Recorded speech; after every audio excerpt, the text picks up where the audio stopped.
बच्चों, शाम का समय है और एक मनी एंड बैंकिंग चैप्टर का एक मनी एंड बैंकिंग बुक का एक चैप्टर है क्लासिफिकेशन ऑफ मनी, यानी मुद्रा का वर्गीकरण, जो भीमराव अंबेडकर यूनिवर्सिटी और दीगर यूनिवर्सिटी में प्राय बीकॉम पार्ट 2 का एक लेसन है।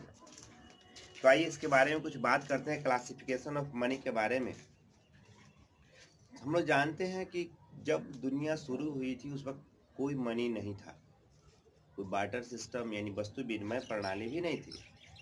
तो जिस तरह से सिविलाइजेशन का विकास हुआ, सभ्यता की विकास हुई, तो लोगों ने मनी का भी विकास किया। जैसे आप पढ़ेंगे पहले खाल का, पत्थर के आदि को मुद्रा के रूप में जब लोग शिकारी था ना, उस वक्त उसका यूज करता था, बदलता था। खाल से जानवर का जो होता है ना खल्ला, जो उसका क्या कहते हैं, हाँ खल्ला ही समझिए, उसको पत्थर से पहले, जो कि आखेट के समय में पत्थर से लोग शिकार करते थे, उसका इस्तेमाल होता था, उसे लोग बदलता था।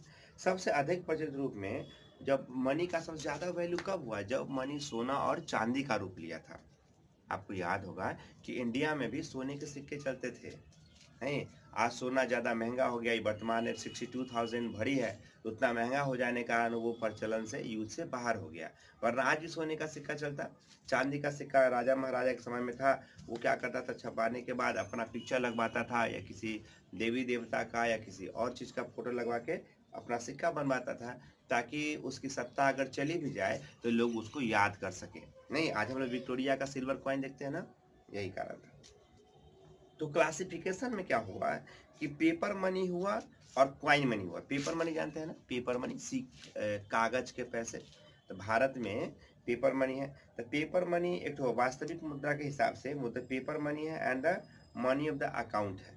पेपर मनी का मतलब है, पहले सिक्का तो समझते हैं, जो क्वाइन अभी हमारे यहाँ जो स्टील का या लोहा का है, जिसको एक ढाल कर बनाया जाता है। पेपर मनी कागज का होता है। तो यहाँ पर केन्स एक राइटर है जिन्होंने लिखा है कि मुद्रा का वर्गीकरण वास्तविक मुद्रा और हिसाब मुद्रा के रूप में किया जाता है।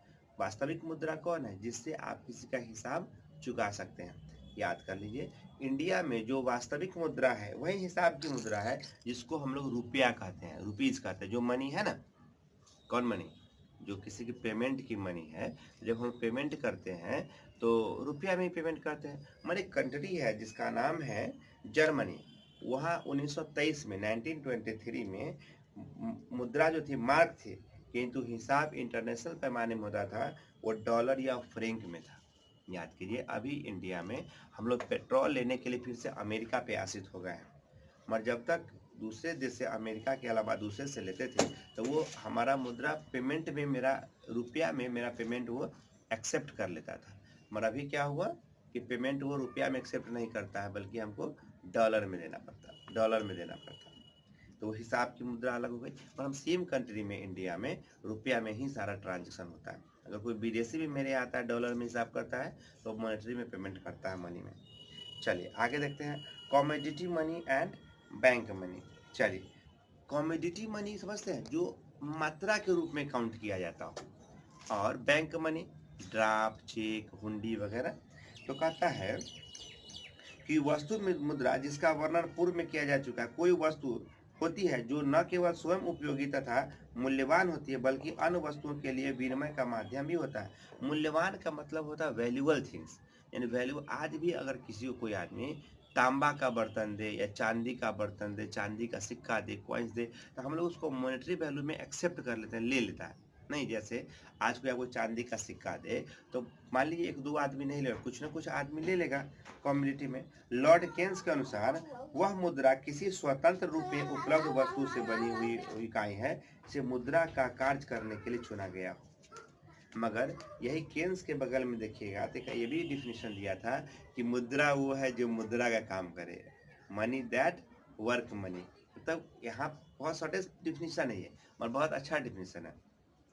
तो इसके बारे में कहा था, सरलता से पर्याप्त मात्रा में उपलब्ध हो, मतलब मुद्रा क्या है, जो सबके द्वारा पर्याप्त मात्रा में, प्रचुर मात्रा में, ज़्यादा कम्युनिटी में मौजूद होता है, और उसका एक्सेप्टेंस होता है, दूसरा उसको स्वीकार करेगा।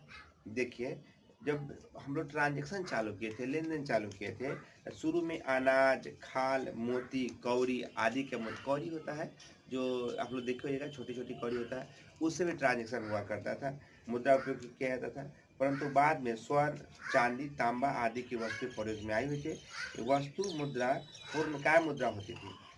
वस्तु मुद्रा पूर्णकाय मुद्रा इसलिए होती थी, पूर्णकाय मतलब लंबे समय तक एक आदमी के पास स्टोरेज हो जाता था। आज देखिएगा कि लक्ष्मी पूजा के अवसर पर हमारे यहाँ प्रथा है कि लोग क्या करते हैं, चांदी के सिक्का लेते हैं। तो चांदी के सिक्का क्या होता है, हमारे यहाँ फिर कल परसों के लिए रखा जाता है ना, स्टोर हो जाता है, मतलब प्रचलन में नहीं होता है, हम उसका ट्रांजेक्शन नहीं करते हैं। अच्छा, पेपर मुद्रा और क्वाइन मनी में डिफरेंस हुआ, बहुत प्रॉब्लम होता है। जैसे किसी को क्वाइंस मनी लाए और एक बोरा दे दे कि आप ले लीजिए, भारतीय मुद्रा है। इसके लिए नियम है कि 25 रुपया से ज़्यादा का क्वाइन मनी आप किसी को पेमेंट नहीं कर सकते हैं। मगर इंडियन रुपीज लेने से अगर कोई आदमी मना करता है तो उस पर FIR हो सकता है, वो जेल भी जा सकता है। यानी पैसा लेने से आप मना नहीं कर सकते, उसको आप जला नहीं सकते और फेंक नहीं सकते। चलिए, तो यहाँ पर commodity money and bank money आप समझ गए। आइए बैंक मनी को हम अलग से बताते हैं। बैंक मनी के बारे में, जो बैंक द्वारा इशू किया जाता है जैसे चेक, ड्राफ्ट वगैरह, इसको हम लोग बैंक मनी कहते हैं। वैधानिक दृष्टि से ये भी एक मुद्रा नहीं है, लीगल तौर पे ये मनी नहीं है, इसीलिए कोई इसको लेने से भी इनकार कर सकता है, इसे मुद्रा नहीं कहा जा सकता। जैसे कोई आदमी कहा कि 100 रुपया हम आपका नहीं लेंगे, तो पूछ सकते हैं क्यों नहीं लीजिएगा, आप भी इंडिया में, मैं भी इंडिया में, करेंसी इंडियन है, क्यों नहीं लीजिएगा। तो कॉज जो भी हो रोक नहीं सकता है। पर किसी को आप चेक दीजिए, कहा कि आपका चेक हम नहीं लेंगे, हमको कैश मनी चाहिए, तो चेक ड्राफ्ट लेने से कोई इनकार करता है तो उस पर FIR नहीं होगी। परंतु कोई कैश मनी लेने से इनकार करे तो FIR हो जाएगा। तो अब हमको उम्मीद है कि आप बैंक मनी आपको समझ में आ गया होगा। आइए legal tender money and optional money के बारे में बात करते हैं। लीगल टेंडर मतलब होता है, इसका शुद्ध हिंदी होता है विधिग्राह मुद्रा। विधिग्राह मुद्रा ने लीगल टेंडर मनी किसे कहते हैं, जिसे भुगतान के साधन के रूप में सरकारी मान्यता प्राप्त हो। गवर्नमेंट जिसको पेमेंट करने के लिए मान्यता देना, उसको क्या कहेंगे, लीगल टेंडर मनी कहते हैं। तथा लोग अनिवार्य रूप से इसे स्वीकार करने को बाध्य होते हैं, और जो व्यक्ति इस मुद्रा को स्वीकार करने से यानी मनी को स्वीकार करने से इनकार करेगा उस पर कानूनी कार्रवाई होगा, यानी भारतीय मनी को नहीं रोक सकते हैं। चलिए, तो यह हम लोग लीगल टेंडर मनी समझ गए।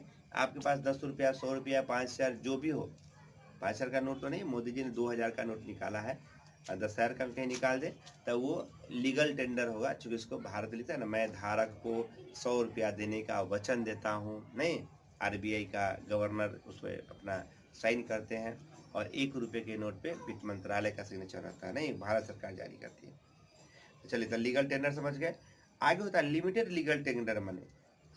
लिमिटेड टेंडर मनी का मतलब होता है कि जो किसी भी ऋण को भुगतान करने के लिए एक लिमिट तक ही उसको स्वीकार है, ज़्यादा स्वीकार नहीं होता है। यदि इस सीमा के बाद ऋणदाता ऐसी मुद्रा को लेने से अस्वीकार कर देता है तो उसे ऐसी मुद्रा को स्वीकार करने के लिए जबरदस्ती यानी कि बाध्य नहीं किया जाएगा। इसको कहते हैं लिमिटेड लीगल टेंडर मनी। एक होता है अनलिमिटेड लीगल टेंडर मनी। यह मुद्रा का वह रूप है जिसमें किसी भी सीमा तक ऋणों का भुगतान किया जा सकता है। यदि कोई ऐसे स्वीकार करने से इनकार करता है तो उस पर कानूनी कार्रवाई हो सकती है। जैसे अभी 50 पैसे के सिक्का हमारे बिहार में नहीं चलता, और आपको हंसी आएगी कि 1 रुपया का छोटका सिक्का जो होता है ना, वो भी नहीं चलता, लोग नहीं लेते हैं। पर अगर वो मनी कोई नहीं लेता है, वो थाने में जाके FIR कर दे कि ये पैसा लेने से मना करता है, तो उस पर केस हो जाएगा, नहीं तो इसको आपको लेना होगा। एक होता है ऐच्छिक मुद्रा यानी ऑप्शनल मनी। ऑप्शनल मनी अभी बात किए थे, जैसे चेक, प्रोविजनरी नोट, ड्राफ्ट आदि, ये सब ऐच्छिक मुद्रा के रूप में आता है। ये आपसी स्वीकृति पर निर्भर करता है, इसका देश स्वीकृति नहीं देता। यानी कोई आदमी चेक नहीं देता, आपको भेजता है तो वो जाके आप RBI में या कहीं नहीं भेजा सकते। चेक जो है खाता में, अकाउंट पे ही होता है ना, या आपको हाथ में पैसा देगा। जो आपको चेक काट के दे रहा है उसके लिए पहला रिस्पॉन्सिबल चेक काटने वाला होता है। चलिए, अब आइए नेक्स्ट टॉपिक बताते हैं, principal money and subsidiary money, यानी प्रधान मुद्रा और सरकारी मुद्रा। तो प्रधान मुद्रा के बारे में बात करते हैं किसी भी देश के संपूर्ण भुगतान, लेन देन, हिसाब किताब जिस मनी में किया जाता है ना, वह उस देश का प्रधान मुद्रा कहलाता है। जैसे कहीं डॉलर में होता है, कहीं येन में होता है, कहीं टका में होता है, कहीं रुपया में होता है, वो उस देश का। जैसे अमेरिका का डॉलर है, भारत का रुपया मुद्रा रुपीज में है। अच्छा, वह मुद्रा जो प्रधान मुद्रा के सहायक के रूप में कार्य करती है, वो सहायक मुद्रा कहलाती है। जैसे तांबा, गिलट, निकिल आदि से बनाई जाती है। अमेरिका में सेंट है और भारत में इसको क्या कहते हैं? पैसा। नहीं, 50 पैसे के सिक्के, रुपये के सिक्के, ये पैसा हुए। नहीं माने किसी भी मनी का जो लोएस्ट रूप होता है ना, जैसे सेंट होता है, उसको हम लोग अपने यहाँ पैसा है, पैसा से रुपया बनता है, नहीं रुपया से 100,000 वगैरह, ये तो सहायक। तो समझ गए सब्सिडियरी मनी क्या हुआ। तो प्रिंसिपल मनी भी समझ गए होइएगा। Difference between principal and subsidiary money समझ लीजिए। प्रधान मुद्रा जो होता है ना, जो प्रिंसिपल मनी होगा, उसका सब्सिडियरी मनी सहायता करता है। प्रिंसिपल मनी के रूप में आप लोग किसको ले सकते हैं? तो रुपीज को, बड़े नोट को। और सहायक मनी को 50 पैसा, 25 पैसा, 10 पैसा के सिक्के को ले सकते हैं। चलिए, तो यह हो गया। लीगल टेंडर तो बता ही दिए। आगे धातु मुद्रा और पत्र मुद्रा, जिसे सुबह पहले मैंने बोला था। तो आइए इस पर फिर से बात करते हैं, आगे देखते हैं। जिस तरह से हम बात करेंगे metallic money and paper money. Paper money जैसे आप लोग के पास भी होगा, 100, 200, 500, 400, 600, जैसे है ना, एक 100 का 6 गो नोट दे दिए, 500 का एक नोट, 100 का एक नोट दे दिए। तो वो जो भी पेपर का, कागज का बना होता है, उसको हम लोग पेपर मनी कहते हैं। और जो धातु का बना होता है, तो कोई ना कोई मेटल का बना होता है, उसको हम लोग क्या कहेंगे? मेटल, उसको हम लोग मेटेलिक मनी कहते हैं।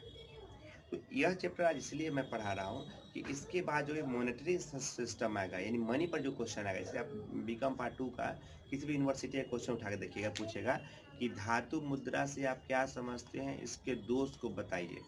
What do you mean by metallic money and explain it's limitation. What is define, या व्हाट इज पेपर मनी, पत्र मुद्रा क्या है, नहीं, और right it's merit and demerits, इसके गुण और दोषों को लिखे। तो इसके बाद जब हम बताएंगे, तो जब क्लासिफिकेशन और मनी आपको समझ में आ जाएगा, तो पत्र मुद्रा हो, धातु मुद्रा हो, यानी पेपर मनी हो या मेटेलिक मनी हो, आप आराम से उसको समझ सकते हैं। तो आइए फिर से समझा देते हैं। धातु मुद्रा जो धातु, तांबा जिससे बना होता है, वो ढाल के बनाया जाता है, नहीं, तो धातु मुद्रा होता है। और जो कागज पे प्रिंटेड होता है, उसको हम लोग पत्र मुद्रा अंग्रेजी में, हिंदी में और अंग्रेजी में पेपर मनी कहते हैं। चलिए, अच्छा, उससे पहले अगर मनी का विकास में बात करेंगे, जैसे हम पहले बोले थे, तो आखेटक के बाद आदमी जो था कॉमोडिटी सिस्टम पे आया था। कॉमोडिटी सिस्टम का मतलब क्या हुआ कि हम लोग किसी न किसी वस्तु से कोई ना कोई वस्तु बदलते थे, जो बार्टर सिस्टम के रूप में आया था। उस वक्त अपने यहाँ जो मक्का होता था ना, उसको आधार रूप किया गया था। चलिए, तो अब ये लेसन नंबर आपका 4 है। हम लेसन नंबर 5 का धातु मुद्रा मेटेलिक मनी पर जल्दी एक वीडियो बनाएंगे। अगर आपको अच्छा लगे तो हमको आप क्या करेंगे, आप जरूर यूट्यूब पर मैसेज कीजिएगा। हम इसको नेक्स्ट वीडियो आपको जल्द बना के ध्यान जल्द बना के आपको इसका वीडियो आपको हम देंगे। Thank you.